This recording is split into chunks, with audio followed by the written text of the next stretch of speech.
बिस्मिल्लाहिर्रहमानिर्रहीम। अस्सलाम वालेकुम नाज़रीन, आप देख रहे हैं आवाज़। मैं हूँ बैरिस्टर एहतशाम अमीरुद्दीन। साबिक़ वज़ीर आज़म इमरान खान साहब की मुलाकात हुई आज अमरीकी रुकन कांग्रेस इल्हान उमर से, और ये बात सही है कि उनकी दीगर हुकूमती जितने भी अहम पोजीशन पर बैठे हुए लोग हैं उनसे भी मुलाकात हुई थी, लेकिन इमरान खान साहब से भी हुई। बनी गाला में उसकी तस्वीर भी इशू हुई। अब इमरान खान साहब जो साजिश का नैरेटिव बिल्ड कर रहे हैं बड़े अरसे से, उसमें यही कहते रहे हैं कि अपोजिशन के मुख्तलिफ लोगों की मुलाकातें अमरीकी सफ़ीरों के साथ या एम्बेसी के एहलकारों के साथ होती रही हैं मुख्तलिफ औकात में, और वो फिर उससे साजिश का नैरेटिव बिल्ड करते रहे और ये कहते रहे कि यहाँ पर बैठे हुए मीर जाफ़र, मीर सादिक इस साजिश में इन्वॉल्व हैं। कराची जलसे में, पेशावर जलसे में खान साहब क्या कहते रहे? ये वो 1970 का पाकिस्तान नहीं, जब अमरीकनों ने साजिश करके जुल्फ़िकार अली भुट्टो को हटाया था और इन चोरों ने, मीर जाफरों ने उसको फांसी लगवाई थी। ये वो पाकिस्तान नहीं है। ये जो साजिश हुई है, ये आपको गुलाम रखने की साजिश हुई है। ये पाकिस्तानियों, यहाँ भी एक मीर जाफर हमारे ऊपर मुसल्लत कर दिया गया साजिश के तहत। तो पहला सवाल तो ये पैदा होता है कि सिर्फ मुलाकात करने से किसी भी अमरीकी एहलकार से क्या साजिश हो रही होती है, क्योंकि मुलाकात तो आज इमरान खान साहब ने भी की है। और दूसरा सवाल ये पैदा होता है कि आज की जो मुलाकात उनकी थी, क्या उसमें उन्होंने ये रुकन जो कांग्रेस की थी इनसे साजिश के हवाले से, जो अमेरिका की साजिश की, बैरूनी साजिश के हवाले से वो नैरेटिव बिल्ड कर रहे हैं, कोई मामला सामने डिस्कस किया? क्योंकि इस वक्त जो हुकूमती पार्टी है वो उसका हिस्सा है, उस पार्टी का हिस्सा है, तो उस तरह की कोई खबर हमारे पास आई नहीं। बस ये खबर आई है कि इस्लामोफोबिया के हवाले से बात हुई, लेकिन अमरीकी साजिश के हवाले से कोई बात नहीं। तो अगर नहीं हुई तो क्यों नहीं हुई?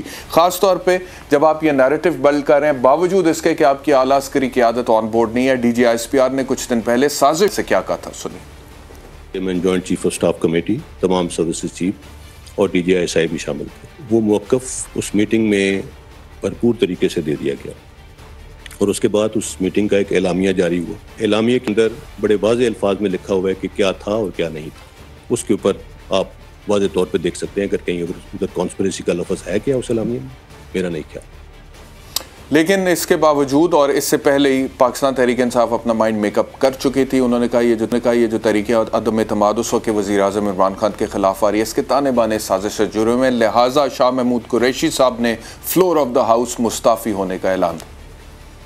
ये जो बैरूनी मदाखलत हो रही है, आज हम मुस्तफी होने का ऐलान कर रहे हैं। तो ये जिस बैरूनी साजिश को बुनियाद बना के पाकिस्तान तहरीक इंसाफ ने रिज़ाइन किया पार्लियामेंट से, और शाह महमूद कुरैशी साहब लीड कर रहे थे इस रेजिग्नेशन को। आज पूछेंगे शाह महमूद कुरैशी साहब हमारे साथ होंगे। Let's hair from the horses mouth कि ये क्या साजिश थी, किसने साजिश की, किस तरह से साजिश हुई, क्या सबूत हैं उस साजिश के हवाले से। अगर कोई सबूत हैं तो क्या वो आला अस्करी क़यादत से शेयर किए गए, और क्या आला अस्करी क़यादत जो है वो ऑन बोर्ड हुई, और अगर नहीं हुई तो क्यों नहीं हुई? शाह महमूद कुरैशी साहब से गुफ्तगू करके बाद।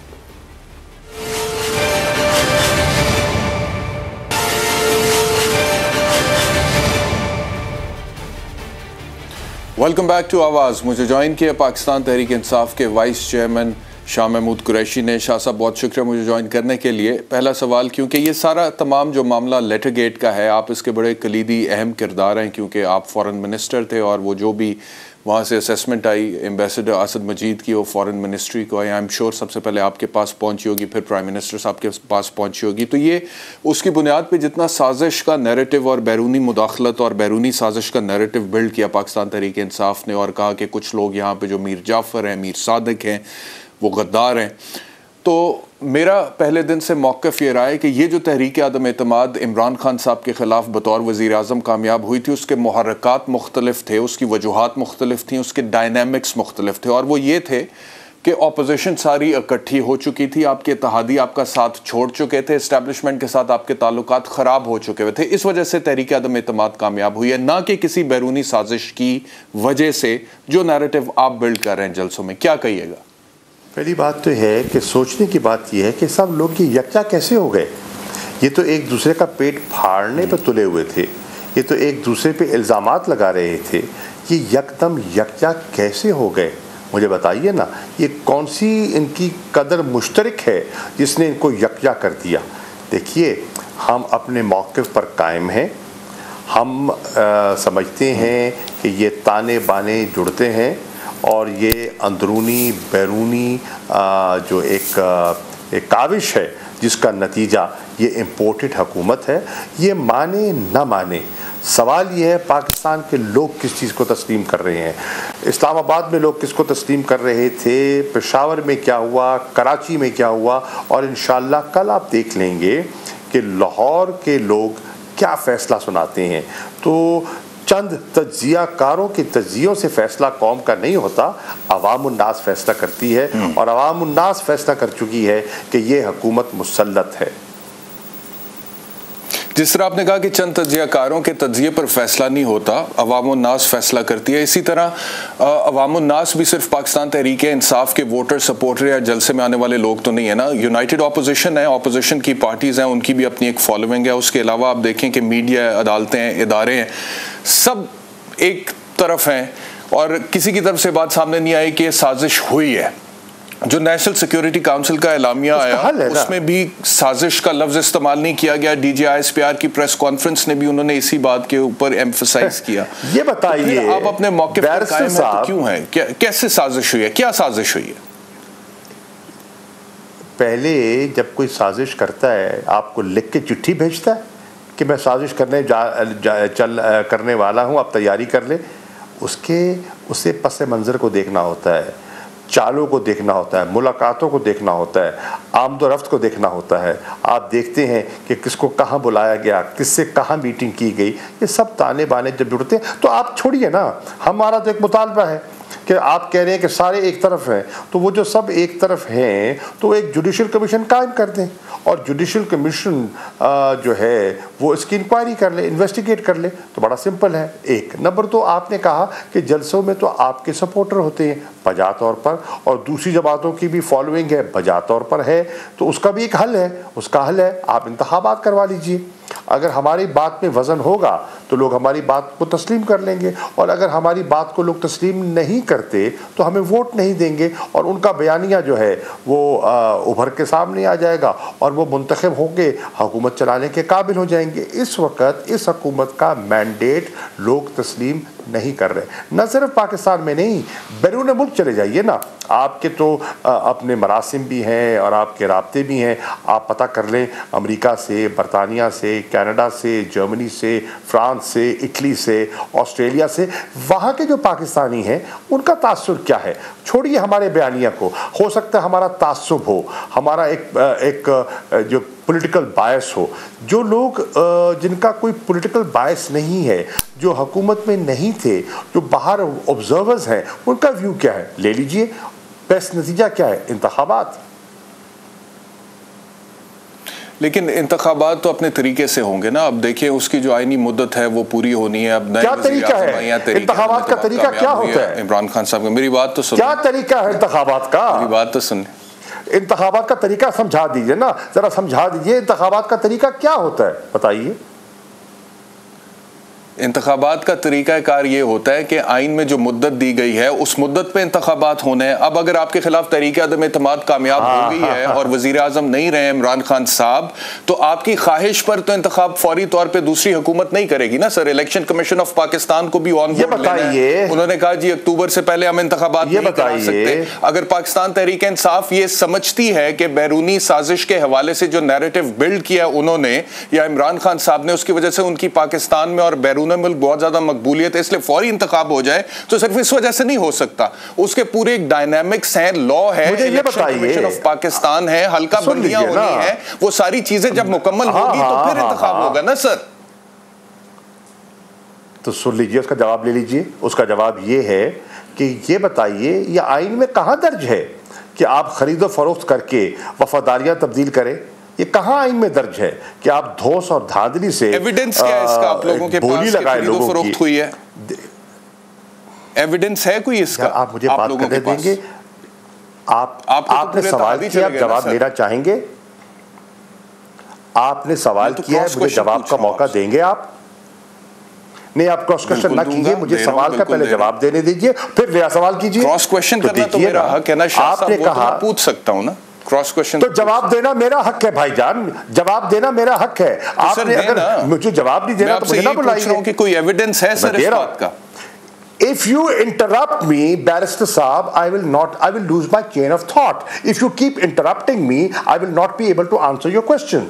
आप मुझे सवाल का जवाब देने की इजाजत दीजिए ना। आप दीजिए, जवाब दीजिए। ओके, जी जी फरमाइए। अब जवाब ये है कि ये बताइए ये कौन सा आइन का तकाजा है कि लोगों को खरीदा जाए, उनकी बोली लगाई जाए और उनकी वफादारियां तब्दील की जाए। ये कहाँ दर्ज है? एक नंबर 2, ये इलेक्शन कमीशन, आपने फरमाया कि इलेक्शन कमीशन ने डीलिमिटेशन करनी है। देखिए डीलिमिटेशन होती है किबला जब सेंसस होता है, सेंसस के बाद डीलिमिटेशन होती है। अब वो जवाब जो बना रहे हैं वो कह रहे हैं कि फाटा की जो 12 सीटें थीं वो कम होके रह गई 6, तो ठीक है 122 सीटें तो हैं, सिर्फ फाटा की सीटें जो 6 कम हुई हैं वो खैबर पख्तूनख्वा में इलाका जम हुआ है, तो खैबर पख्तूनख्वा की हद तक डीलिमिटेशन होनी है, उसके लिए 7 माह दरकार नहीं है। ये इनकी आइनी जिम्मेदारी है जो उनको पूरी करनी है। तीसरी चीज़ वो कहते हैं वज़ीर आज़म किसी वक्त आइन के तकाज़ों के मुताबिक अपनी हुकूमत को अपनी शबाबदीद में डिज़ोल्व कर सकते हैं, और अगर ऐसा करते हैं तो उनको 90 दिन के अंदर इलेक्शन करने का पाबंद है इलेक्शन कमीशन। इलेक्शन कमीशन अगर 90 दिन के अंदर इलेक्शन नहीं करा सकता तो वो अपनी आइनी जिम्मेदारियों से सुबकदोश हो रहा है, वो अपनी नाअहली का एक जवाब दे रहा है। अभी के वज़ीर आज़म तो शहबाज शरीफ साहब, और फिर भी शाह साहब इलेक्शंस पे चले हम आ जाते हैं, लेकिन दो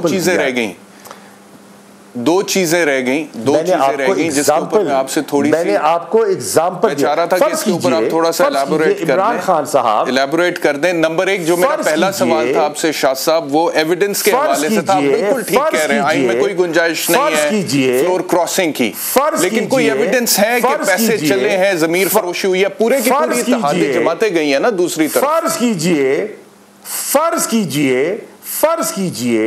फर्ज कीजिए अगर इमरान खान साहब असेंबली डिसॉल्व कर देते, ठीक, तो क्या इलेक्शन कमीशन को इलेक्शन ना करवाने पड़ते? ये बहाने हैं। देखिए लेकिन वो हुआ नहीं ना। कमीशन अपनी, यार सुन तो लेना आप, हकायक कुछ और है, जमीनी हकायक कुछ और। इलेक्शन कमीशन ज़मीनी हकायक हमारे सामने हैं, हकायक खुलते जा रहे हैं, तभी इस हुकूमत का शिराजा बिखरने वाला है। इनको दिन को तारे दिखाई देंगे अनकरीब। इनकी जो कारकर्दगी है 9 दिन लग गए हैं इनको काबीना बनाने में, और आज भी हालत ये है कि वहाँ मस्जिद अक्सा में इजराइल चढ़ाई कर रहा है और यहाँ किसी ने बयान तक नहीं दिया। हिंदुस्तान में जो कुछ हो रहा है नरेंद्र मोदी को जवाब दे रहे हैं issue of Kashmir, internationally recognised dispute को इशू से वो मंसूब कर रहे हैं। देखिए बात ये है, आज उन्होंने फातिमी साहब को मुकर्रर कर दिया, आज फातिमी साहब को मुकर्रर कर दिया उन्होंने, मुशीर वजीर आजम का मुशीर लगा दिया। अब फातिमी साहब क्या वो नहीं है जिनके बारे में ये खुद ही कहते रहे हैं और डॉन लीग से इनको मंसूब करते रहे हैं? अब इस वक्त हिना रबानी खर साहिबा जो वजीर हुआ करती थी, वजीर खारजा, वजीर मुमलिकत बन गई। मैं आपका सवाल का जवाब देता हूँ ना, हिना रबानी खर साहिबा, वजीर मुमलिकत साहब ऊपर उनके मुशीर लग गए, तो बीच में बिलावल कहाँ जाएगा जिसने अभी कलमदान संभालना है? उस बेचारे का क्या बनेगा? इस वक्त तीन लोग मतलब है वजारत खारजा पर मुसल्लत हो गए। मुझे तो तरस आ रहा है वजारत खारजा के अफसरान पर, वो बेचारे कहाँ किसकी सुनेंगे? बिलावल की सुनेंगे, हिना की सुनेंगे, फातिमी की सुनेंगे? बेचारे बिल्कुल गुम होकर रह जाएंगे। ठीक है, आप बिल्कुल ठीक कह रहे हैं, इस पे मैं आपके साथ हूं और मैं आपके इस तज्जिए से या इस स्टेटमेंट से बिल्कुल इतफाक करता हूं। और ये भानमती का कुंभा लग रही है अभी की जो वफाकी काबीना है, इसमें कोई शक नहीं है। वो लोग जो तमाम लोग जो अजल से एक दूसरे के खिलाफ थे वो सब इकट्ठे हो गए इस काबीना के अंदर। लेकिन मेरा सवाल कुछ और था। Coming back to that question, आपने कहा कि ये आइन में कहां पे लिखा है कि ज़मीर खरीदे जाएं, बोलियां लगें? बिल्कुल नहीं लिखा हुआ और ये नहीं होना चाहिए। लेकिन सवाल ये ना कि इमरान खान साहब ये कहते हैं, आप लोग ये कहते हैं, लेकिन इसका कोई एविडेंस आप लोगों के पास है नहीं, और अगर है तो सुप्रीम कोर्ट में 63A के हवाले से ऑलरेडी सदारती रेफरेंस आप लोगों ने दाखिल किया था, वहां पे उस एविडेंस को आपको साथ अटैच करना चाहिए था, नंबर 1। दूसरी बात, जो साजिश के हवाले से, because you been the foreign minister, और ये सारा मामला जो है लेटर गेट का, आप इसके कलीदी और सबसे अहम किरदार हैं, क्योंकि अमरीकी एम्बेसडर जो है वहां पे पाकिस्तानी एम्बेसडर अमेरिका में, वो अपनी असेसमेंट भेजते हैं। एक मुलाकात होती है उनकी डोनाल्ड लू के साथ, और उसमें वो कहते हैं कि ये चीजें हैं, इसके ऊपर मेरी ये असेसमेंट है। उसके ऊपर पाकिस्तान तहरीक इंसाफ साजिश का सारा बयानिया खड़ा करती है। अब वो जो लेटर रिसीव होता है, वो जलसों में खान साहब खुद कह चुके हैं कि 7 मार्च को होता है। 27 मार्च तक आप लोग उसका जिक्र नहीं करते हैं। 20 दिन तक क्यों जिक्र नहीं होता है? अगर वाकई में साजिश हो रही थी और आपके रजीम चेंज हो रहा था, और आप लोग नेशनल सिक्योरिटी काउंसिल का इजलास भी नहीं बुलाते जब तक मीडिया नहीं कहता, ऑपोजिशन नहीं कहती, ऐसा क्यों? जब तरीका तो एतमाद मैच्योर होती है, फिर बैरूनी साजिश का कार्ड सामने आ जाता है। सर आप जवाब ले लीजिए। जवाब ये है कि एम्बेसडर अपनी असेसमेंट के बाद अपनी रिकमेंडेशन भी देता है, और वो रिकमेंडेशन क्या है? वो कहता है कि इस सूरत हाल और जो गुफ्तगू मैंने सुनी है, इस गुफ्तगू को ये डोनाल्ड लू के पेचेक से बड़ी है, ये कभी इस किस्म की गुफ्तगू नहीं कर सकता जब तक कि ऊपर से उसको इजाज़त ना दी गई हो। और वो रिकमेंड करते हैं कि डिमाश किया जाए। फिर ये मामला जाता है नेशनल सिक्योरिटी कमेटी में। नेशनल सिक्योरिटी कमेटी में बहस होती है, उस बहस के मिनट्स यकीनन हुकूमत के पास मौजूद होंगे, और अगर उन मिनट्स को परख लिया जाए, उनको पढ़ लिया जाए, जो सुप्रीम कोर्ट उनको देख ले, तो पूरी गुफ्तगू का स्याक़ व सबाक़ जो है वो आपके सामने आ जाएगा। और नेशनल सिक्योरिटी कमेटी इस तजिए पर पहुँचती है कि मदाखलत हुई है, पाकिस्तान के अंदरूनी मामलात में बैरूनी मदाखलत हुई है, और वो फैसला करती है क्या कि डिमाश किया जाए, इस्लामाबाद में भी किया जाए और वाशिंगटन में भी किया जाए। फिर आपका सवाल का अगला हिस्सा था कि आप कि इल्म में ये चीज़ आ गई, 7 मार्च को ये गुफ्तगू हुई, आपके इल्म में आ गई, तो आप इतनी देर खामोश क्यों रहे? मेरे भाई, हमने उसका तज्जिया किया और हम इस नतीजे पे पहुँचे कि पाकिस्तान के दावतनामे जा चुके थे OIC के 48वें इजलास के लिए, और हम नहीं चाह रहे थे कि हमारा इतना बड़ा एफर्ट जो हो रहा है और पाकिस्तान को जो इज़्ज़त मिलने जा रही है उसमें कोई रखना पैदा हो। हमने इसको कहा कि हम मज़ीद इसको हम प्रोब भी कर लेते हैं, हम इसके प्रोज एंड कॉन्स को वे भी कर लेते हैं, और जो OIC के वज़राए ख़ारजा का इजलास है वो भी हो जाए। चुनाचे जैसे इजलास ख़त्म हुआ तो आपके इल्म में है कि फिर national security special cabinet meeting बुलाई गई और नेशनल सिक्योरिटी कमेटी का इजलास भी बुलाया गया, और उसके बाद 27 तारीख को इमरान खान साहब ने इस्लामाबाद के जलसे में इसका इंकशाफ किया। लेकिन उसके बावजूद फिर आला अस्करी क़यादत आपके साथ ऑन बोर्ड क्यों नहीं हुई? DGISPR ने प्रेस कॉन्फ्रेंस की और उन्होंने कहा कि जो एलामिया इशू है नेशनल सिक्योरिटी काउंसिल की मीटिंग के बाद, उसमें कहीं पर साजिश का लफ्ज़ नहीं है। अगर वाकई में साजिश हुई थी और इस बड़े पैमाने पर साजिश हुई थी कि पाकिस्तान में रजीम चेंज हो रहा था, तो हमारी आला अस्करी क़यादत आपके साथ ऑन बोर्ड क्यों नहीं? ISI को क्यों नहीं पता लगा? MI को क्यों नहीं पता लगा? सिक्योरिटी इदारों को क्यों नहीं पता लगा? उन्होंने क्यों नहीं? बताइए बैरिस्टर साहब, ये मुझे बताइए, क्या वो खत में ये लिखते कि we are planning conspiracy and be prepared? क्या वो लिख के भेजते? वो तो कभी नहीं ऐसा होता है दुनिया में? नहीं, वो कभी भी नहीं लिखेंगे ना, तो फिर समझिए ना, तो फिर क्या रजीम चेंज आपने पहले कभी नहीं सुना? क्या रजीम चेंज पहले नहीं होते रहे? क्या हमारे यहाँ दीगर ममालिक में रजीम चेंज की मिसालें आपके सामने नहीं है? हाँ, ये बताइए। बिल्कुल हैं, but this is not one of those examples. यकजा हो गए। पॉइंट ही है ना शाह साहब, लोग यकजा हो गए। इसको भुट्टो वाली लियाकत अली खान, सुन तो लो ना यार, सुन तो लो ना, भुट्टो ज़ियाउल हक वाली सिचुएशन के साथ इसको कंपेयर नहीं किया जा सकता। इसके डायनामिक्स डिफरेंट है। जरूर होंगी, मैं तो कह रहा हूं तजिया कर ले, कमीशन बना ले ना। क्यों नहीं बना रहे कमीशन? क्यों नहीं बनाते कमीशन? अगर आप इतने इस मामले की बात की तह तक नहीं बनना चाहिए, ठीक है, संजीदा है, तो कमीशन बना ले, बनाए। तो हम लेकिन आला अस्करी की आदत ऑन बोर्ड क्यों नहीं है सर? इतनी बड़ी साजिश पाकिस्तान के खिलाफ, ये तो रियासत पाकिस्तान के खिलाफ साजिश है ना, कि कोई और मुल्क बैरूनी साजिश कर रहा है और रजीम चेंज कर रहा है, और फिर आला अस्करी की आदत ऑन बोर्ड नहीं है, बल्कि वो प्रेस कॉन्फ्रेंस करते हैं DGISPR और कहते हैं कि साजिश का तो लफ्ज ही नहीं है एलामिया के अंदर। ऐसा क्यों है? आला अस्करी की आदत ऑन बोर्ड क्यों नहीं है, अगर आप लोग दुरुस्त कह रहे हैं जो कुछ कह रहे हैं? Let the Judicial Commission probe that. Simple answer is let the Judicial Commission probe and go into details. इसके अलावा और इस वक्त कुछ कहना मुनासिब नहीं। जुडिशल कमीशन की रिपोर्ट तो पाकिस्तान में पब्लिक होती नहीं है। एबटाबाद वाला वाकया जो था उसामा बिन लादेन का, वो भी पब्लिक नहीं हुई। उसके बाद एक दो और जो जुडिशल कमीशन थे वो भी पब्लिक नहीं हुए सर। एक और हमेशा रिपोर्ट्स बाहर आ जाती है। आपसे सवाल पूछ रहा हूं कि कोई सबूत दिया सर आपने आला अस्करी की आदत को? कोई, क्योंकि आप तो फॉरेन मिनिस्टर थे ना, आपने कोई सबूत दिया नेशनल सिक्योरिटी काउंसिल? आप 100 दबाए रखे जी। क्या फरमाया आपने सर? कोई सबूत जैसे कि आपने सवाल साजिश के साजिश धमकी या अंदरूनी मुआवनत, जैसे इमरान खान साहब कहते हैं यहाँ पे लोकल बैठे हुए मीर जाफर और मीर सादिक ने साजिश की है, सबूत दिया आपने कोई सर क़यादत को?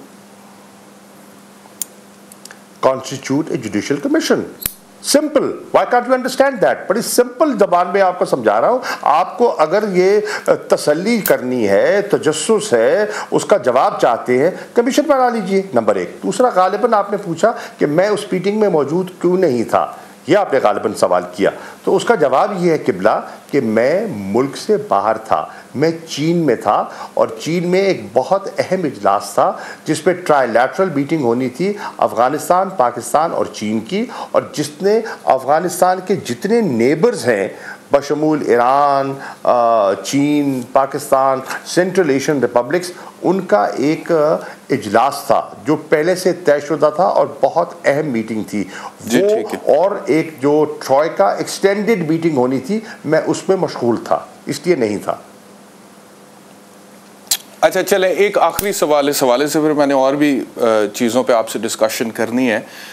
आपको याद होगा, क्योंकि पाकिस्तान तहरीक इंसाफ से हटकर भी आपका सियासी तजर्बा तो बहुत वसी है, जब 1998 में भारत के ख़िलाफ़ पाकिस्तान ने एटमी धमाके करने का फ़ैसला किया, मियां नवाज शरीफ साहब की हुकूमत थी, तो उस टाइम पे बिल क्लिंटन सदर थे अमेरिका के, और उन्होंने एक ख़त लिखा नवाज शरीफ साहब को कि अगर आप लोगों ने एटमी धमाके किए तो नताइज बहुत बुरे होंगे। लेकिन उसके बावजूद, और वो मुदाखलत के मुतरादिफ था, लेकिन उसके बावजूद एटमी धमाके हुए, और उसके बाद फिर मियां नवाज शरीफ का रजीम चेंज भी हुआ, मुशर्रफ साहब का आए, और उसके बाद फिर नवाज शरीफ साहब की हुकूमत चली गई। लेकिन वो जो रजीम चेंज उस टाइम पर हुआ, उसके डायनामिक्स मुख्तलिफ थे। तो क्या हम ये कह सकते हैं, शाह साहब मैं ये पूछ रहा हूँ आपसे, क्या हम ये कह सकते हैं कि मुशर्रफ साहब जो थे वो अमेरिकी साजिश का मोहरा बने और उन्होंने मियां नवाज शरीफ की हुकूमत का तख्ता उल्टा इसलिए कि उन्होंने एटमी धमाके किए थे? वो तो बिल्कुल सिचुएशन डिफरेंट थी ना, डायनामिक्स लोकल थे उसके। आपने अभी अभी जो गुफ्तगू फरमाई है, उस गुफ्तगू में आपने अपने मुंह से खुद कह दिया कि अमेरिका ने उस वक़्त इस वजह से रजीम चेंज की। तो अगर वो तब कर सकता है तो अब क्यों नहीं कर सकता? मैं ये नहीं कह रहा, मैं आपसे आपने तो हमारे बयानिए को आपने ये कहा है, अभी आपने कहा है, आपने कहा है, अभी कहा है, रिकॉर्ड आप सुन लीजिए, आपने सुना नहीं, गुफ्तगू सुन लीजिए। आपने कहा धमाके हुए, उस धमाके पर वो नाला हुआ और वो रजीम चेंज हुई, अभी आपके अल्फाज हैं, आपने कहा है। तो अगर तब हो सकती है तो अब क्यों नहीं हो सकती? सुने ना शाह साहब, ट्विस्ट ना करें मेरे वर्ड्स को, don't put your words in my mouth Shah साहब। मैं ये नहीं कहा, मैं आपको मिसाल दे रहा था, I was drawing an analogy। अपने चैनल पर मुझे पता ना मैंने क्या कहा है, मुझे पता है, आप मेरे अल्फाज को अपना रंग तो ना दें। शुक्रिया, मैं आपका शुक्रिया अगर चले आप इस पे खुश हैं, हमारे मौक़िफ़ की तायद कर दी। आज आपने ठीक हो गया सर, अगर आपको खुशी मिलती है तो ठीक है, लेकिन लोग सुन रहे हैं। अब मेरा सवाल दोबारा सुन लें, आप उसको सही तरह से, आपने सही तरह से उसको समझा नहीं। मैं ये कह रहा हूं, आवाज हमारे से मिल गई। शाह साहब, मैं ये कह रहा हूं कि जब धमकी लगी उसके बाद रजीम चेंज भी हुआ, अब आगे सवाल सुने ना, सवाल ये था, तो क्या हम ये समझें, क्या आप ये कहेंगे कि मुशर्रफ साहब अमरीकी एजेंट बनकर उन्होंने रजीम चेंज किया? मियां नवाज शरीफ का क्यों केस लिए? मियां नवाज शरीफ की हुकूमत में एटमी धमाके हुए थे? नहीं, वो तो आपके बाद, उसके बाद देखिए वो आगे भी चली है ना, कि जब इन्होंने नवाज शरीफ साहब ने तो उस वक़्त अपने पाँव पर खुद कुल्हाड़ी मारी, कि आपके सामने है कि जब वो बाहर गए, उनके जहाज़ को रोका गया, लैंड नहीं करने दिया, तो उसने सारी चीज़ों को प्रेसिपिटेट कर दिया। अगर वो ऐसा ना करते तो शायद ये नौबत ना आती।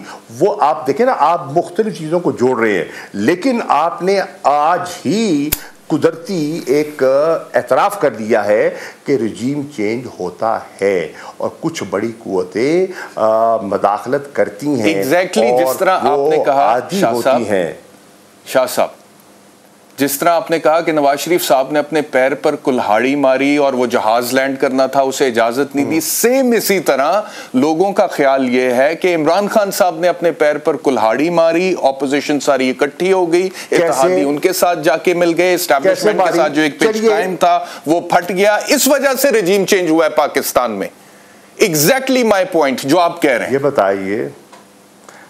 ये बताइए कि फरवरी के महीने में मुराद अली शाह साहब बात करते हैं, लोगों को बुलाते हैं और एक नशिस्त में मीडिया को ब्रीफिंग दे रहे होते हैं और वो कहते हैं कि जनाब हमें सिग्नल मिल चुका है तब्दीली का, और इस सारे वाक़े के ज़ाहिर होने से पहले अयाज सादिक साहब का एक बयान काबिल गौर है, अगर आप उसको देखें तो वो कहते हैं कि बिल्कुल मैं यकीन से कह सकता हूँ कि कुछ होने वाला है, कोई बहुत बड़ी तब्दीली आने वाली है। अभी वोट ऑफ नो कॉन्फिडेंस का ख्वाबो ख्याल नहीं था। जब डोनाल्ड लू गुफ्तगू करते हैं हमारे सफ़ीर के साथ, एम्बेसडर असद मजीद के साथ वाशिंगटन में 7 मार्च को, उस वक़्त तक नो कॉन्फिडेंस मोशन अभी टेबल नहीं हुआ होता, तो उनको ये पेश की इतला कौन देता है, कैसे मिल जाती है? और वो कैसे कहते हैं कि अगर वोट ऑफ नो कॉन्फिडेंस जो है अगर वो कामयाब हो जाता है तो पाकिस्तान को माफ़ कर दिया जाएगा, और अगर नो कॉन्फिडेंस नाकाम होता है तो फिर पाकिस्तान तन्हाई का शिकार हो जाएगा और पाकिस्तान। शाह साहब, आपने फवाद चौधरी साहब का आज का बयान सुना होंगे, आपकी नज़रों से गुजरे? फवाद चौधरी साहब का आज का स्टेटमेंट है, अगर एस्टैब्लिशमेंट के साथ ताल्लुकात ठीक होते तो हम हुकूमत में होते। इसमें बैरूनी साजिश का नैरेटिव तो खुद उन्होंने खत्म कर दिया। फवाद चौधरी का आज का स्टेटमेंट एक निजी टेलीविजन चैनल पे, एस्टैब्लिशमेंट के साथ ताल्लुकात अच्छे होते तो हम हुकूमत में होते। जी नहीं, फवाद चौधरी का बयान मैंने नहीं सुना और पता नहीं किस उन्होंने उसका सियाको सबाक क्या है मेरे इल्म में नहीं है, सवाल क्या था, जवाब क्या था, मेरे इल्म में नहीं है। लेकिन मैं अर्ज़ कर रहा हूँ, फवाद चौधरी हूँ या दीगर साहिबान हूँ, हमारी पार्टी का एक मौक़िफ़ है और मैं उस मौक़िफ़ को आपकी खिदमत में पेश कर रहा हूँ। अब बहुत से लोग उसको तस्लीम करने को तैयार नहीं हैं। वो एक, अच्छा ये बताइए, बिलावल ने कहा, मरियम बीबी ने कहा कि जी ये तो सारा जो बयानिया है या जो ये जो कम्युनिकेशन है ये तो घड़ी गई है दफ्तर खारजा में, तो उसकी तो नफ़ी ISPR ने खुद कर दी, डीजी साहब ने, कि उन्होंने कहा कि जी नहीं, कि ये जो उसकी ऑथेंटिसिटी, उस नोट की ऑथेंटिसिटी के बारे में तो उन्होंने तस्लीम कर दिया। तो इस किस्म के बयानात आते रहते हैं, एक उनका नुक्ता नज़र है, एक हमारा नुक्ता नज़र है। अब क्योंकि वक्त की किल्लत है, हम कह रहे हैं, हम रास्ता दे रहे हैं ना, हम आपको रास्ता दे रहे हैं। रास्ता ये है कि जुडिशल कमीशन की तश्कील कर ले। क्योंकि वक्त की किल्लत है इसलिए आगे बढ़ते हैं। एक दो और इशूज़ मैंने आपसे डिस्कस करना है। आप समझते हैं कि 3.5 साल जो दौरे हुकूमत था इमरान खान साहब का, उसमें जो कुछ गलतियां हुई, उनसे एक बुनियादी गलती उस्मान बुज़दार साहब को वज़ीर आला पंजाब लगाना था और उसकी वजह से उन्हें बड़ा नुकसान हुआ और बहुत सारे ऐसे करीबी साथी पाकिस्तान तहरीक इंसाफ के जो उनके साथ जुड़े हुए थे हर तरह से फाइनेंशियली, पॉलिटिकली, वो अलहदा हुए? देखिए, पहली बात तो ये है कि हर हुकूमत को, हर पार्टी को गाहे बगाहे तज्जिया करना चाहिए। हमारे कौन से इक़दामात कामयाबी की तरफ हमने हमकिनार किए, कहाँ कहाँ हमसे गलतियाँ हुई, और यकीनन हम ये तज्जिया कर रहे हैं कि कहाँ हम मज़ीद चीज़ें बेहतर कर सकते थे और कहाँ हमारी बेहतर चीज़ें जो हो रही थी वो लोगों को हज़म नहीं हो रही थी।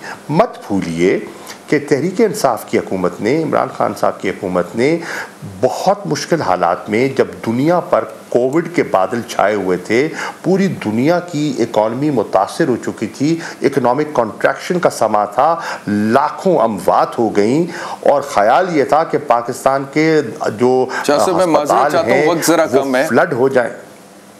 अगर आप मुझे मुख्तसरन जवाब दे दें, उस्मान बुज़दार गलती थी नहीं थे?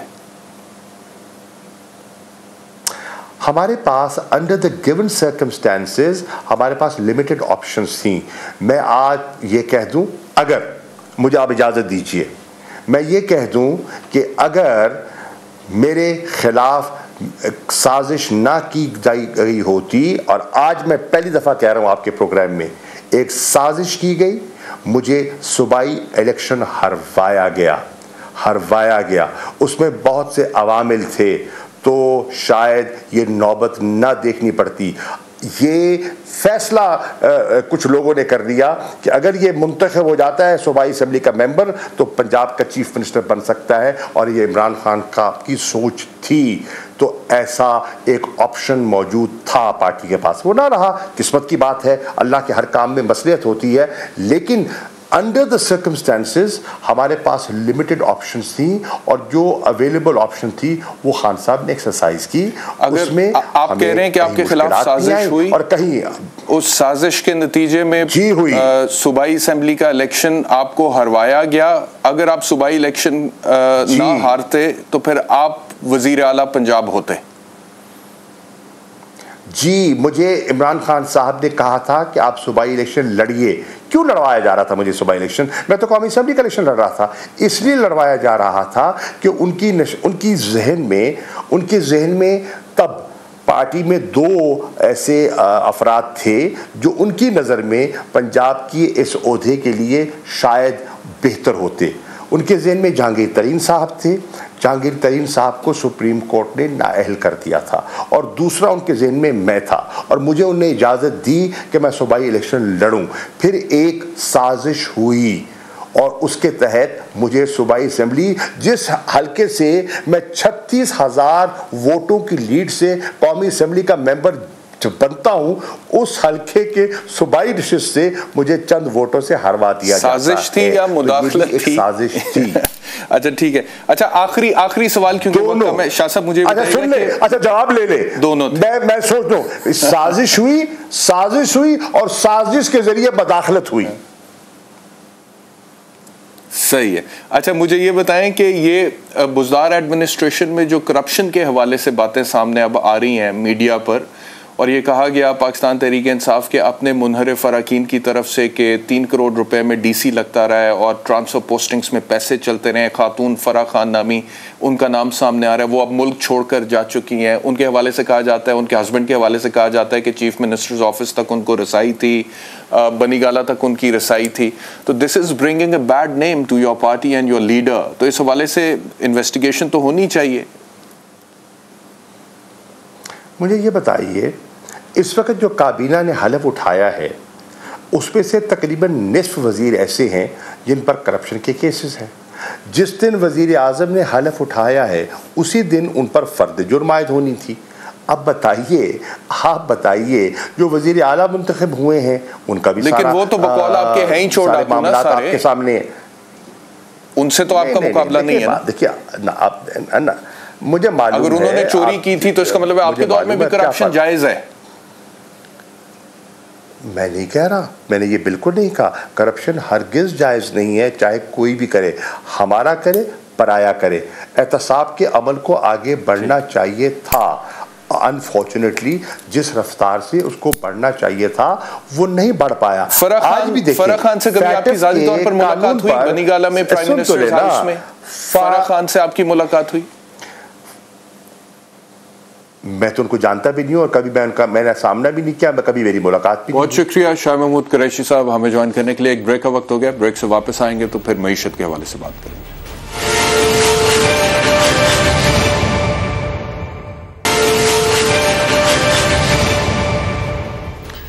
वेलकम बैक टू आवाज़। कुछ बात करते हैं अब मईशत के हवाले से। मुझे ज्वाइन किया पाकिस्तान तहरीक इंसाफ से मुजम्मिल असलम साहब ने। मुजम्मिल साहब बहुत शुक्रिया मुझे ज्वाइन करने के लिए, क्योंकि वक्त की किल्लत है इसलिए डायरेक्टली मैं चाहूँगा आपसे कुछ मुख्तसरन सवाल पूछूँ, आप ज़्यादा से ज़्यादा उसका बेहतर तरीके से जवाब दें।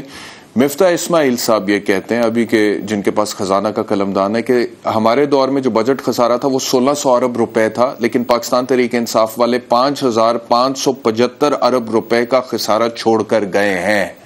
कैसे डिफेंड करेंगे इतना ज्यादा खसारा आप छोड़कर गए? वो क्या देखें बैरिस्टर साहब, पहली बात तो ये कि 30 मार्च को हमारी हुकूमत ख़त्म हो गई थी। आखिरी के 3 महीने जो हुकूमत करेगा उसी के खाते में आएंगे, आप एग्री करेंगे मेरे ख्याल से।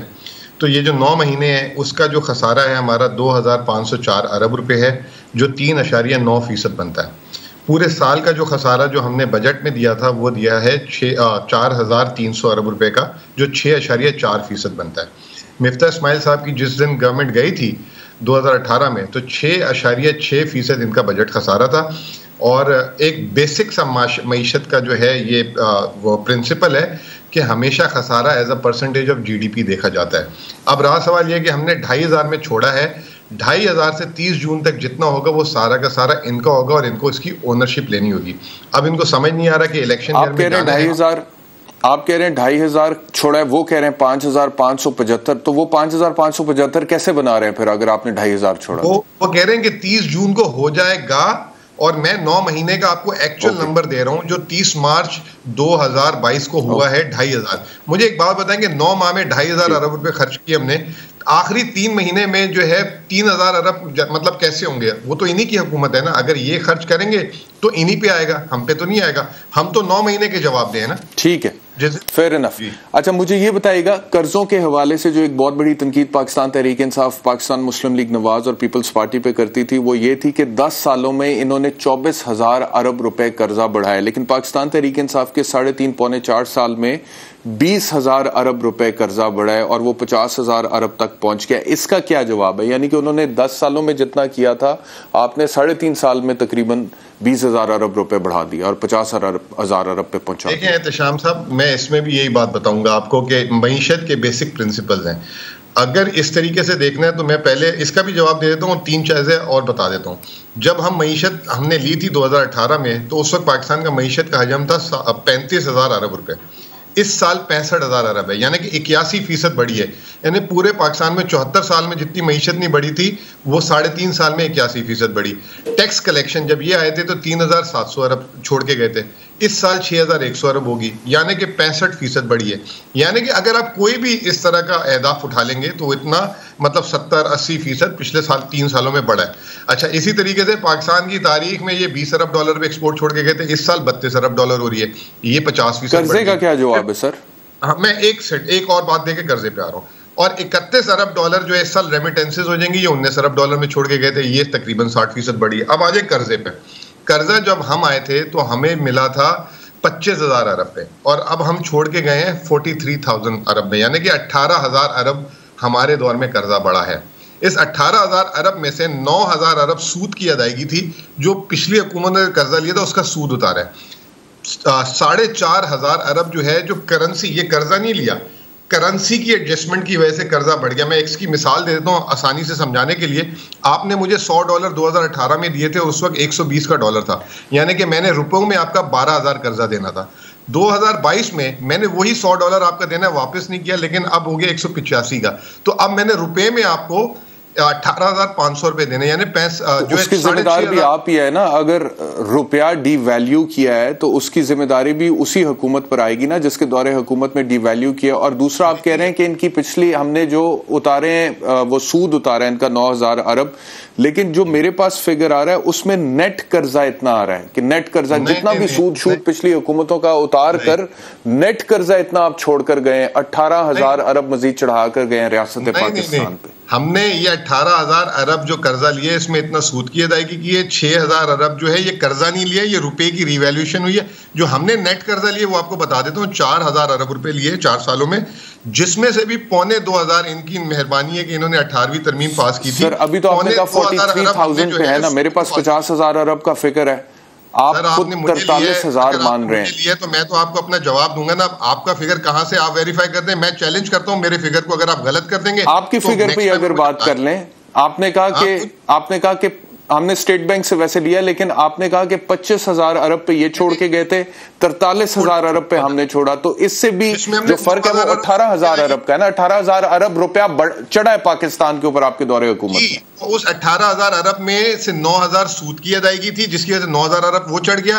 6,000 अरब लिया नहीं है, रुपए की कदर में रिवैल्यूएशन हुई है, हमने लिए 4,000 अरब। चले बहरहाल वक्त खत्म हो गया, बहुत शुक्रिया हमें ज्वाइन लिए। इंशाल्लाह फिर कभी तफसीली गुफ्तगू करेंगे आपके साथ। इंशाल्लाह कल आपसे दोबारा मुलाकात होगी। अपना ख्याल रखिए, अल्लाह हाफ़िज़।